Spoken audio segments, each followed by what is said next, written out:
எல்லோருக்கும் வணக்கம். இன்னைக்கு நம்ம பார்க்கக்கூடிய சப்ஜெக்ட் நாடி ஜோதிடம். ஒரு ஆத்மா இந்த கேள்வி கேட்டிருந்தார், நாடி ஜோதிடம் பற்றி ஒரு வீடியோ போடுங்க. ஆக்சுவலாக எனக்கு நாடி ஜோதிடத்தோட அனுபவம் இருக்குது, பர்சனல் அனுபவம் இருக்குது. அதுதான் இந்த வீடியோவில் ஷேர் பண்ண போகிறேன். எனக்கு ஒரு 25 வயசு இருக்கும்போது நான் பிஸ்னஸ் பண்ணிகிட்டு இருந்தேன், கம்ப்யூட்டர் சர்வீசஸ் பண்ணிகிட்டு இருந்தேன், கம்ப்யூட்டர் டீச்சிங் பண்ணிகிட்டு இருந்தேன், அப்புறம் ஆட்டோகேட் டிராயிங் எல்லாம் பண்ணிகிட்டு இருந்தேன். இந்த ஆட்டோகேட் டிராயிங் பண்ணி கொடுக்குற விதத்தில் எனக்கு ஒரு ஃப்ரெண்ட் இருந்தார். அவர் பேர் ரமேஷ்னு பேர். அவர் வந்து பெரிய பெரிய கம்பெனியில் இந்த ஆட்டோகேட் டிராயிங் வாங்கி பண்ணிட்டு இருந்தார். அந்த டிராயிங் ஒர்க் எனக்கும் கொடுத்துட்டு இருந்தார். அப்படி இருக்கும்போது அவர் என்கிட்ட ஒரு நாள் வந்து சொன்னார், நீ நாடி ஜோசியம் பார்த்துருக்கியான்னு கேட்டார். அப்போது எனக்கு வந்து இந்த ஜோசியத்துலலாம் நம்பிக்கை கிடையாது அந்த வயசில். நான் சொன்னேன், என்னடா அவன் வந்து மெக்கானிக்கல் இன்ஜினியர், நாங்கள் வாடா போடான்னு பேசிக்கிற அளவுக்கு க்ளோஸு. அப்போது நான் சொன்னேன், இது மாதிரிலாம் நம்பிக்கை வச்சுருக்கேன். அப்போ அவன் சொன்னது என்னென்னா, சாதாரணமாக ஜாதக கட்டை கொண்டு போய் ஒரு ஜோசியர்கிட்ட காட்டுறதுன்னு வந்து நம்மளை பார்த்தே அவங்க சும்மா வந்து நீங்கள் மிடில் கிளாஸ் ஃபேமிலி, நீங்கள் அப்படி இருப்பீங்க இப்படி இருப்பீங்கன்னு சொல்லிவிடுவாங்க. இந்த நாடி ஜோதிடத்தில் ஒரு பியூட்டியாக என்னென்னா, நம்ம வந்து எந்த ஒரு ஜாதக கட்டம் கொடுக்கறதில்ல. ஆக்சுவலாக சாதாரண ஜாதகம் பார்க்கணுன்னா 3 டீட்டெயில் தேவை. பிறந்த தேதி தேவை, பிறந்த நேரம் தேவை, பிறந்த ஊர் தேவை.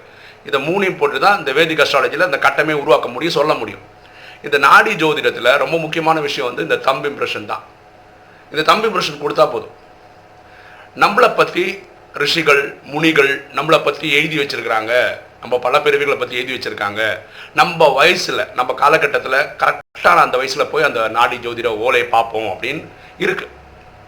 அப்படி அந்த டைம் போகும்போது இப்படி ஸ்பெசிஃபிக்காக சொல்லுவாங்கன்னு சொன்னார். அதாவது உங்கள் பேர் இது, உங்கள் அப்பா பேர் இது, உங்கள் அம்மா பேர் இது, உங்கள் கூட பிறந்த சகோதரர்களோ உங்கள் சகோதரிகளோ நம்மக்கிட்டே கேட்காமையே சொல்லுவாங்கன்னா இது கொஞ்சம் ஆச்சரியமாக இருந்தது. அதனால நான் போனேன்.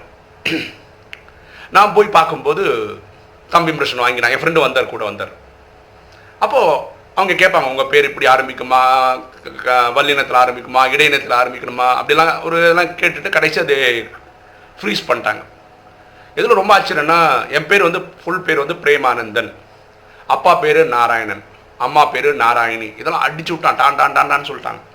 உங்களுக்கு ஒரு அக்கா இருக்காங்க, உங்களுக்கு ஒரு தம்பி இருக்காங்க. அப்போ எங்கள் அக்காவுக்கு வந்து திருமணமாகி முதல் திருமணம் வந்து எங்கள் அக்கா வீட்டுக்காரர் காலமாயிட்டார். அந்த டைம் அது தம்பி வந்து படிச்சுட்டு இருந்தான் அந்த டைம். இதெல்லாம் கரெக்டாக சொன்னாங்க. நீங்கள் வந்து கம்ப்யூட்டர் சர்வீசஸ் பண்ணிகிட்ருக்கீங்கன்னாங்க.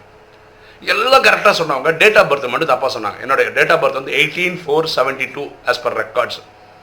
அவங்க சொல்கிற டீட்டெயில் என்ன 19/4/72ன்றாங்க. நான் சொன்னேன், நீங்கள் சொன்ன எல்லாம் கரெக்டு, இது டேட் ஆஃப் பர்த்தை தவிர. அப்போ அவங்க சொன்னாங்க, இது நாங்கள் சொல்லலைங்க, இதெல்லாம் வந்து ரிஷி முனிகள்லாம் சொல்லியிருக்கிறது, நாங்கள் சொல்கிறது தான் கரெக்டு. நீங்கள் பிறந்த டைம் வந்து 2:15 விடிய காலையில் பிறந்திருக்கீங்க. 18ஆம் தேதி உங்கள் அம்மாவை அட்மிட் பண்ணியிருப்பாங்க. ஆனால் நீங்கள் பிறந்தது 19ஆம் தேதி விடிய காலையில் 2:15. நீங்கள் வேணும்னா உங்கள் அப்பா அம்மாவை போய் திருப்பி கேட்டுக்கங்கன்னு சொல்லி அவங்க எழுதி கொடுத்துட்டாங்க.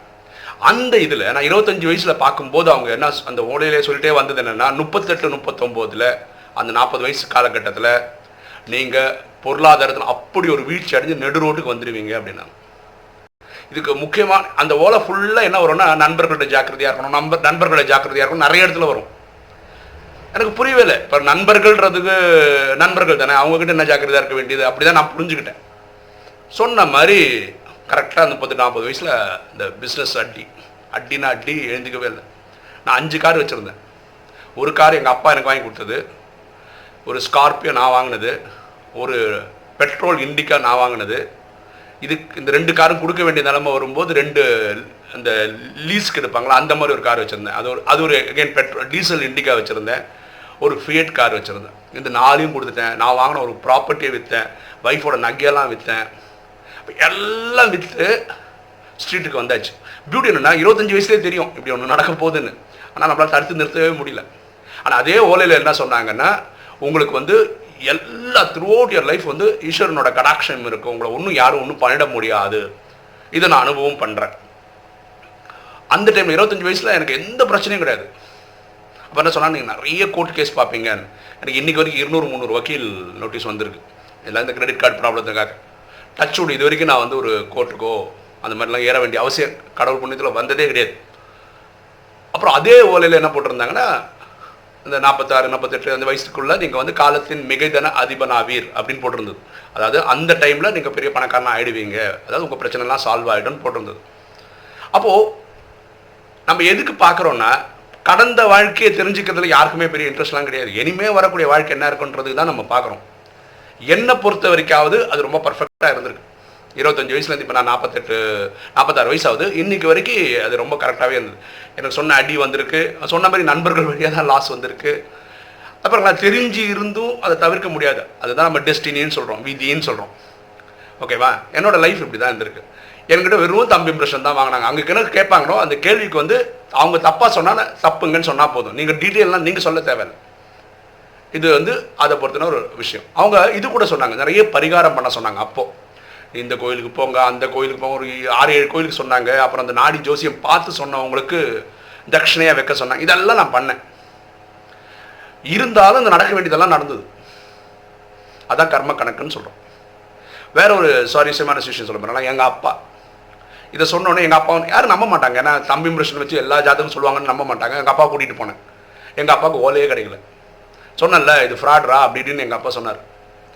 2-3 மாதத்துக்கு அப்புறம் திருப்பி கூட்டிகிட்டு போனால் எங்கள் அப்பா கடிச்சிது. எங்கள் அப்பா கூட பிறந்தவங்க வந்து 8 பேர் எங்கள் அப்பாவை சேர்த்து. அப்பாவுக்கு வந்து 2 பெரியவங்க இருக்காங்க. அப்பாவுக்கு சகோதரர்கள் 2 பேர் மூத்தவர்கள் இருக்காங்க. அந்த வானிலை எப்படி, அந்த ஓலையில் எப்படி வருதுன்னா, உங்களுக்கு மூத்தவர்கள் 2 பேர் இருக்காங்க சகோதரர்கள், அவர் 2 பேருமே இன்னைக்கு உயிரோட இல்லை, இந்த ஓலை பார்க்குற இந்த நேரத்தில் உயிரோட இல்லை, உங்கள் அப்பாவும் உயிரோட இல்லைன்னு. பியூட்டி என்னென்னா, இந்த 2 மாதத்துக்கு முன்னாடி பார்க்க போனோம் இல்லையா, அப்போ அதில் ஒரு சகோதரர் உயிரோட தான் இருந்தார்.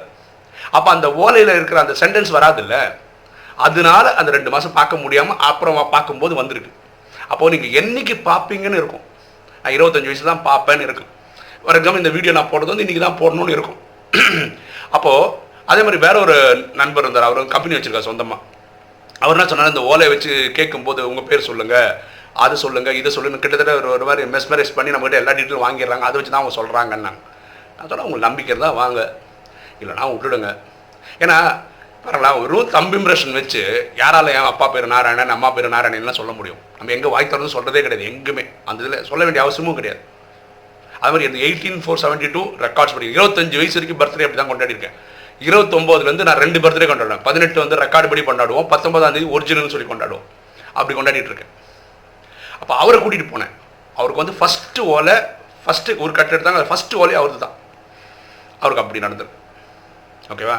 ஸோ நாடி ஜோதிடம் யார் பார்க்கலான்னா, யாருக்கு இந்த முக்கியமான 3 டீட்டெயில் இல்லையோ அவங்க போய் பார்த்தா நல்லது. எது? Date of birth, time of birth, place of birth தெரியாதவங்க நாடி ஜோதிடம். ஏன்னா அவங்ககிட்ட தான் கை இருக்கும், கட்ட விரல் இருக்கும், இதை வச்சு கொடுத்து டீட்டெயில் சொன்னால் அவங்க சொல்லிவிடுவாங்க.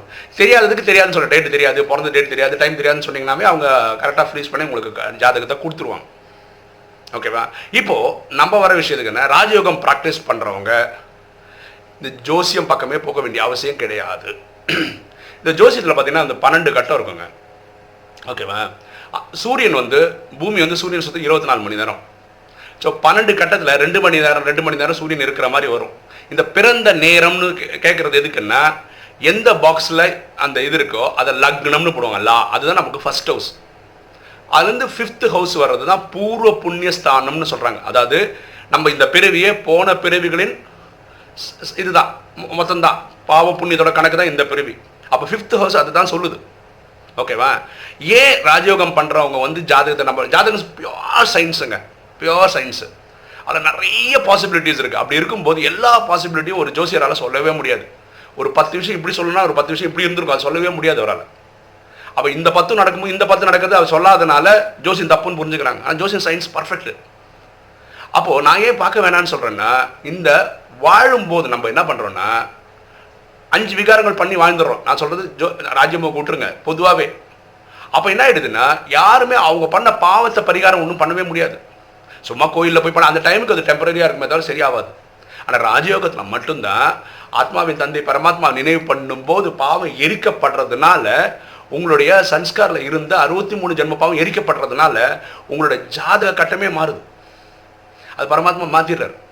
அப்போது நமக்கு பிறந்ததுனால இந்த டேட்டுக்கு இந்த டைமுக்கு இந்த ஜாதக கட்டம் கிடச்சிருந்தா கூட, இப்போ பாருங்கள், நான் 9 இயர்ஸாக இதை ப்ராக்டிஸ் பண்ணுறேன். இந்த 9 இயர்ஸாக ப்ராக்டிஸ் பண்ணும்போது எந்த ஒரு கணக்கு பார்த்தாலும் ஒரு 10, 20, 30 பிறவிகளோட பாவம் எரிச்சிருக்கும் இந்த யோகா மேலே, யோகானால. அப்போது இந்த ஜாதக கட்டம் வேலை பண்ணாது. இனி ஒரு பிறவி எடுக்கிறேன்னு வச்சுக்கோங்க, ஒரு எக்ஸாம்பிளுக்கு, கண்டிப்பாக நல்ல மெச்சப்பட்ட வாழ்க்கை கிடைக்கும். ஏன்னா பாவங்கள் எரிச்சிருக்கோன்றதுனால. அதனால் யாருக்காவது ஒருத்தருக்கு வந்து இந்த ராஜயோகம் ப்ராக்டிஸ் பண்ணுறவங்க நாடி ஜோசியம் பார்க்கணுன்னு வந்ததுன்னா நீங்கள் பார்க்க வேண்டிய அவசியமே கிடையாது. ஏன் பார்க்க வேண்டாம்னா, பரமாத்மா கிட்ட வந்ததுக்கப்புறம் உங்களுக்கு குரு தசை தான். பரமாத்மா சொல்கிறாரு, உலகத்தில் இருக்க எல்லா மக்களுக்கும் கலியுக வாசிகளுக்கு ராகு திசை நடந்துட்டு இருக்குன்னாரு. அப்போது குரு திசை இயற்கையாக தரும்போது எதுக்கு நீங்கள் போய் செலவு பண்ணி நாடி ஜோசியம் பார்த்து ஃபாலோ பண்ணணும்? அதில் ஏதாவது துக்ககரமாக இப்போ எனக்கு சொன்ன மாதிரி 38 வயசுக்கு இப்படி நடக்கும்னு சொன்ன மாதிரி ஏதாவது இருந்ததுன்னா திரும்பி வாழ்க்கையில் நிம்மதியெல்லாம் போயிடும். ஓகேவா? ஆனால் என்னை பொறுத்த வரைக்கும் என் அறிவுக்கு எத்தனை வரைக்கும் நாடி ஜோசியம் பர்ஃபெக்டாக தான் இருக்குது. அது கரெக்டாக தான் சொல்கிறாங்க. யாருமே அந்த மேனிப்புலேட் பண்ணி சொல்கிற மாதிரி எனக்கு தோணலை. எனக்கு அந்த மாதிரி அனுபவம் இல்லை. நான் எனக்கு மட்டும் இல்லை, நாங்கள் ஒரு 30-40 பேரை கூட்டின்னு போய் காமிச்சிருக்கேன். எல்லாருக்குமே அது ரொம்ப பர்ஃபெக்டாக தான் வந்திருக்கு. அவங்க கடவுள்லாம் ஒன்றும் இல்லைங்க, அவங்க இருக்கிற ஒரே எடுத்து படிக்கிறாங்க.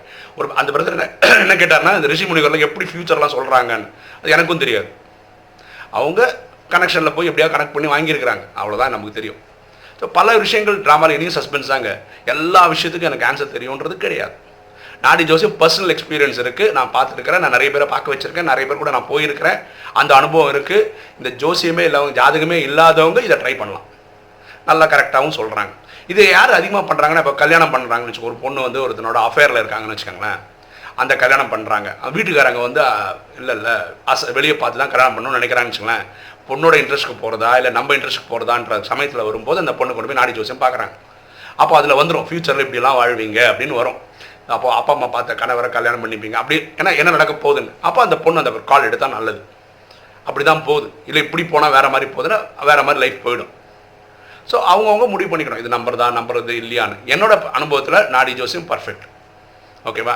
ஆனால் இப்போ ராஜயோகம் ப்ராக்டிஸ் பண்ணுறவனுக்கு இந்த ஜோசியம் பார்க்க வேண்டிய அவசியமே கிடையாது. ஏன்னா நம்ம ஜாதகத்தை பரமாத்மா வச்சுக்கிறாரு, நமக்கு குரு தசை கொடுக்குறாரு. ஓகே, இன்னைக்கு வீடியோ உங்களுக்கு பிடிச்சிருக்குன்னு நினைக்கிறேன். பிடிச்சிருக்க லைக் பண்ணுங்கள், சப்ஸ்கிரைப் பண்ணுங்கள், ஃப்ரெண்ட்ஸ்க்கு சொல்லுங்கள், ஷேர் பண்ணுங்கள், கமெண்ட்ஸ் போடுங்க. தேங்க்யூ.